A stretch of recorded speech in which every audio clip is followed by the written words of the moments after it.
Let's start off with our first guest speaker. May I please welcome to the stage Liz Price, who is the General Manager of the Great Ocean Road Tourism Board, to take us from there.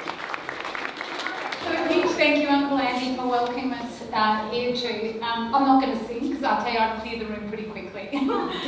I always feel I'm here on a bit of a false pretense because I'm meant to give you 5 tips, but I'm really here to celebrate what I think is a movement that's already happening. The visitor economy is the sector that I represent, and we're on a really big journey to try and slow people down. Way too many people that come here don't stay very long. Too many people do it as a day trip. And what we really need is more people to immerse themselves and understand this sense of amazing place that we have to offer. And I think that there's so many creatives out there that are already actually doing this. And so I'm giving you 5 tips or 5 ways to collaborate, but I'm actually celebrating people that are already doing it and hoping I can inspire more people to think about it. I thought I'd start with the hardest one first, be a physical business, because it is huge risk. And I think that's often the first place people start to think, can I be a physical business? Naranda Arts is up there behind me, a fabulous business, but it is a really hard slog often if that's the first effort to foray into the tourism industry. Our sector has, unfortunately, huge seasonality. So we have 6 weeks of summer and we have a very long winter. So some of my colleagues that are operators know how tough that can be. So I think that this is a great way to think about where do I want to go in the end, but not necessarily the best place to start. I think a real opportunity when you do think about starting a business is really thinking about how am I visible. Despite what we think and that we live in a world that's full of information, a lot of visitors don't do a lot of planning. We've got a pretty narrow, they think they're coming here for just often the coast, for the big nature. They don't see the depth of our offering. So if you're going to have a business, it's great to be somewhere which is getting a bit of a footfall, where you are very visible, because our visitors tend to be walking around with blinkers on and they've really got to fall over a business to go in and experience it. The next one for me is actually thinking about how can you collaborate with somebody else that's already doing it. What's the opportunity to be part of a collective? Is that being part of a shared space, so being in a co-op retail type arrangement? Is that being something in a shared gallery and working in there's some amazing places like LIF in the region that are doing that and bringing creators together. So is there ways that you can be part of that? An arts trail, and it might not be all year round open, it might just be for those 6 weeks or 4 weeks of summer when we've got people here that you can really maybe make the most of. So I think that's another way to really think about, can I do things as part of that collective? I have 10 minutes and I try to speak quick to get it all in. That's all right, we can have time for questions if you have time, but if not, you take your full 10. No worries. The other one, the next one for me, and that was F project behind me. The other one is thinking about how you can embed yourself in a space. And that's often, you can be quite creative about that. Is that a partnership with an accommodation provider and having art on the wall? The one example on the slide behind me is an artist, Angela Nicholson. One of our operators in Anglesey was really trying to celebrate what it is to be on the coast.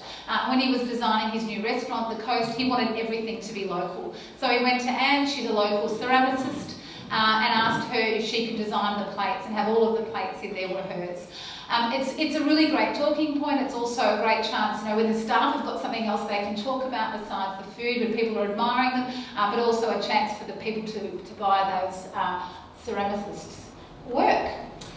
The next one on my list was thinking about, again, if you're actually trying to get out there and build your profile, a sneaky way is often promoting as an event. There are lots of places that love to showcase events and will showcase events for free. So often as a business, it's often a paid opportunity, but as an event, events are fabulous.